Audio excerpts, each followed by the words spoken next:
Horror कहानियां थी। खून की प्यास पार्ट 2। और उसके बाद वो जंगल एक बार फिर से सुमन की चीखों से गूंज उठा। लेकिन आज की रात सुमन की चीखों को सुनने वाला वहां पर कोई भी नहीं था। अगर वहां पर कोई मौजूद था तो बस हरिया, जो कि अब एक भेड़िए में बदल चुका था। सुमन के बालों को पकड़कर घसीटते हुए वो जंगल के बीचों बीच एक जगह पर ले जा रहा था। अगली सुबह गांव में। अरे भाई, पता नहीं क्या बात है, अपने गांव का हरिया किसान और उसकी पत्नी सुमन दोनों गायब हैं। दोनों का कोई अता पता नहीं। अरे कैसी बातें कर रहे हो भाई, ये कब हुआ है? अरे पूरे गांव में खबर फैली पड़ी है। कल रात को दोनों खेत की तरफ जा रहे थे, लेकिन लौटकर आए ही नहीं। तो हो सकता है अपने खेत पर होंगे। पूरा गांव ढूंढ कर आया है भाई। जानते हो क्या मिला वहां पर? क्या हुआ भाई? क्या मिला? बताओ हमें, क्या मिला? अरे हरिया की पत्नी सुमन के कपड़े पड़े हुए थे। शरीर का एक एक कपड़ा फटा हुआ झोपड़ी के बाहर पड़ा था, लेकिन दोनों पति पत्नी का कोई पता ठिकाना नहीं था। अरे भाई, लेकिन उसका जो दोस्त है ना रामू किसान, उससे पता करके आते हैं ना। अब तक तो दोनों साथ ही खेत पर जाया करते थे। हाँ, हमें उसके घर जाना चाहिए भाई। चलो वहाँ चलते हैं, चलो। वो सारे लोग रामू के घर पर पहुंचते हैं। रामू अपने घर के बाहर बैठकर हुक्का पी रहा था। आज सारे के सारे लोग टोली बनाकर मेरे घर क्यों आ रहे हैं? क्या कोई मर गया क्या भाई? अरे कैसी बातें कर रहे हो? तुम्हारा सबसे अच्छा दोस्त हरिया और उसकी पत्नी गायब है, और तुम यहाँ बैठकर हुक्का पिए जा रहे हो हैं? रामू ने अजीब सी नजरों से उन सब गांव वालों की तरफ देखा, जिसकी वजह से वो लोग एक बार के लिए डर गए। गायब है? अरे गायब नहीं है, मुक्ति मिल गई है। उन दोनों को मुक्ति मिली है। इस दुनिया में आकर हर इंसान पाप करता है, और उसे उसके पापों के लिए मुक्ति मिलना बहुत जरूरी है। अरे ये कैसी बहकी बहकी बातें कर रहे हो भाई, हैं? और इसका चेहरा अजीब सा क्यों लग रहा है? लगता है दोस्त के मरने का गम बैठ गया है। पागल हो गया है शायद ये पागल। ये बात सुनते ही रामू चीख कर जोर से चिल्लाते हुए कहता है, पागल मैं नहीं हूँ, पागल तुम सब हो। और ये शैतानी जंगल अब तुम में से किसी को नहीं छोड़ने वाला, सबको खा जाएगा। याद रखना मेरी बात। शैतानी जंगल? कैसा शैतानी जंगल? लगता है रामू पागल हो चुका है। हमें यहाँ से चलना चाहिए भाई। चलो। तभी रामू की पत्नी बाहर आती है। नहीं, आप लोग इनकी बात का बुरा मत मानिए। 2 दिन पहले हरिया के साथ खेत पर गए थे। जब से वहाँ से आए हैं तब से ऐसी ही बातें कर रहे हैं। भगवान जाने ऐसा क्या देख लिया उन्होंने, खेत में कुछ भी बड़बड़ाते रहते हैं। लेकिन गांव के लोगों ने कमला की कोई बात नहीं सुनी, और वो सब वहां से चले गए। रात अब धीरे धीरे ढलने लगी थी। तभी अचानक किसी ने धीमी सी आवाज में रामू को पुकारा। रामू, आ जाओ, मैं तुम्हारा इंतजार कर रहा हूँ। और सुनो, अपनी पत्नी को साथ लेकर आना, नहीं तो काम अधूरा रह जाएगा। ये आवाज सुनते ही रामू के चेहरे पर शैतानी मुस्कुराहट आ जाती है। वो धीमे कदमों से अपने घर के अंदर आता है। क्या हुआ? तबीयत ठीक है ना अब आपकी? मैं तुझे अपने साथ खेत पर ले जाने आया हूँ, चल। मैं तुम्हारे साथ कहीं नहीं जाने वाली। मुन्ना गहरी नींद में सो रहा है, और उसे अकेला छोड़कर मैं तुम्हारे साथ खेत पर नहीं आ सकती। वैसे भी तुम्हारे उन खेतों में भगवान जाने कौन सा राक्षस घूम रहा है, मुझे तो डर लगता है। रामू गुस्से में दांत पीसता अपनी झोपड़ी से बाहर आ जाता है, और कमला गहरी नींद में अपने बच्चे के साथ सो जाती है। तभी अचानक रात को रामू की झोपड़ी के ऊपर एक साया वही गाना गुनगुनाते हुए घूमने लगता है, जो हरिया के मोबाइल में बजा करता था। मैं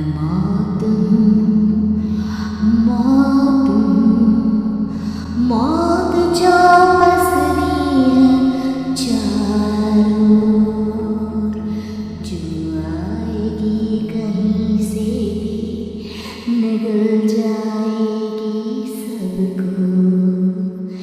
मैं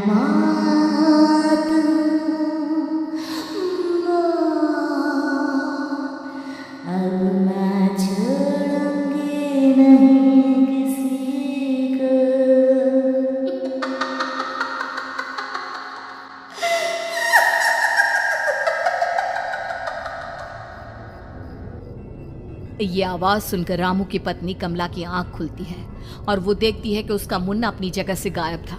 कमला चीखते हुए बाहर दौड़ कर आती है। वहां पर उसने देखा कि रामू ने अपने बच्चे को झोपड़ी के बाहर एक पेड़ से उल्टा लटकाया हुआ था और उसका बच्चा चीख चीख कर रो रहा था। वहीं दूसरी तरफ एक साया बच्चे के ठीक नीचे आग जलाकर उसके चारों तरफ हैवानों की तरफ नाच रहा था। छोड़ दो मेरे बच्चे को। अरे क्या कर रहे हो तुम? शर्म नहीं आती तुम्हें? अपने ही बच्चे को इस तरह मौत के हवाले करते हुए। अपना बच्चा? किसने कहा ये मेरा बच्चा है? अरे ये तो उस रामू की औलाद है, इस गांव के किसान रामू की, और मेरी दुश्मनी इस गांव के हर इंसान के साथ है। क्या? कैसी बात कर रहे हो तुम? और ये औरत कौन है? ये मेरे बच्चे को खा जाएगी। तभी अचानक से उस साया ने एक बेहद खतरनाक दिखने वाली औरत का रूप ले लिया और उसकी आंखों से आग निकल रही थी। सही पहचाना तूने। मैं तेरे बच्चे को खा जाऊंगी। अगर तू अपनी इस हैवान पति रामू के साथ जंगल नहीं आई तो मैं तेरे बच्चे को खा जाऊंगी। लेकिन क्यों? आखिर क्या चाहती हो तुम मुझसे? मुझे जंगल क्यों ले जाना चाहती हो? औरत बुरी तरह से ठहाके मार मार कर जोर जोर से हंसने लगी और साथ में रामू भी। ये तो तुझे वहाँ चलने के बाद ही पता चलेगा ना। अगर तू नहीं आई तो थोड़ी देर में तेरा ये बच्चा आग में जलकर मर जाएगा। चल जल्दी। नहीं, मेरे बच्चे को छोड़ दो। तुम जहाँ कहोगे मैं तुम्हारे साथ चलने के लिए तैयार हूँ। और उसके बाद उस बच्चे को झोपड़ी में लिटाकर आगे आगे वो साया चल रहा था और उसके पीछे पीछे रामू अपनी पत्नी के बाल पकड़कर उसे घसीटते हुए जंगल की तरफ ले गया। जंगल में जाने के बाद, कितनी खूबसूरत हो तुम। आज की रात बस तुम और मैं एक दूसरे के साथ रहेंगे। मुझे तुमसे बहुत डर लग रहा है। तुम्हें क्या हो गया है? तुम तो बिल्कुल ठीक थे।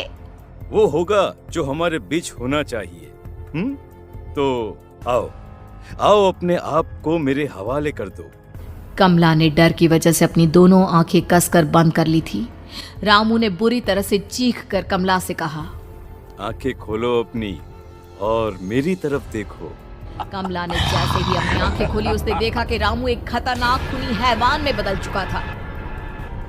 कौन हो तुम? जाने दो मुझे। क्या चाहते हो मुझसे? वही जो एक आदमी एक औरत से चाहता है।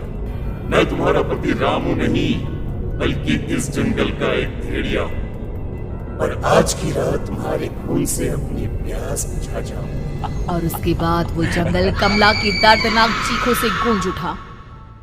अगली सुबह कमला के कपड़े भी जंगल में उसी तरह पाए गए जैसे कि सुमन के पाए गए थे। इस घटना के बाद पूरे गांव में दहशत का माहौल था। अपने माँ बाप की मौत और गांव में हो रहे इस तरह की घटनाओं की खबर सुनकर किशन शहर से गांव लौट आया था। अपने माँ बाप की बेदर्द मौत की वजह से वो बहुत परेशान था।